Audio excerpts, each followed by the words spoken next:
Depuis plusieurs jours, cette rumeur circule sur les réseaux sociaux et sur Internet. Nous avons enquêté pour savoir ce qu'il en était réellement et factuellement.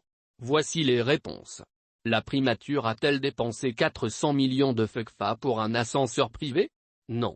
Cette somme correspond en réalité au budget total d'équipement de l'immeuble du 2 décembre abritant la primature. Vérification faite, l'essentiel des dépenses exposées au global par la primature a pour objet l'amélioration des conditions ou de l'environnement de travail des personnels. C'est le cas notamment de la construction d'une infirmerie, fonctionnelle depuis quelque temps.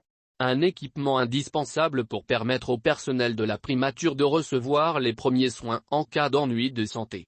Le Premier ministre tient à améliorer la condition des personnes qui travaillent avec elle. Il ne s'agit donc pas de dépenses exposées à des fins personnelles comme le soutiennent certains à des fins malveillantes. C'est tout le contraire, insiste son entourage. Le renouvellement des véhicules administratifs, pour plus d'1,2 milliard de FCFA, dont le parc était particulièrement vétuste, répond, selon lui, à cette même logique. Améliorer les conditions et l'environnement de travail des personnels de la primature. Par ailleurs, toujours concernant cet ascenseur qui focalise l'attention, contrairement à ce qu'indique la rumeur, il ne s'agit pas d'en construire un nouveau mais d'en réparer un existant.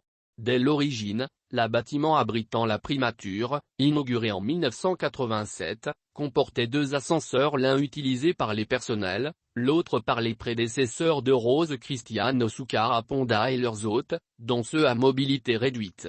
Tombé en panne en 2014, ce second ascenseur n'avait depuis jamais été réparé. Il apparaît logique d'y remédier. C'eût été une erreur de ne pas le faire, explique un collaborateur du Premier ministre, qui pose la question: si le Premier ministre reçoit une personne handicapée, on lui demande de rester au rez-de-chaussée? On est ainsi, en l'espèce, loin d'une dépense somptuaire pour convenance personnelle témoignant d'un goût manifeste pour le luxe. Si l'on conçoit aisément le profit qu'espèrent retirer de cette rumeur ceux qui s'emploient à la répandre, il n'est pas sûr que cette énième peau de banane, maladroitement placée sous les escarpins du Premier ministre, soit de nature à la faire vaciller. Ceux qui la connaissent bien vous assureront même du contraire.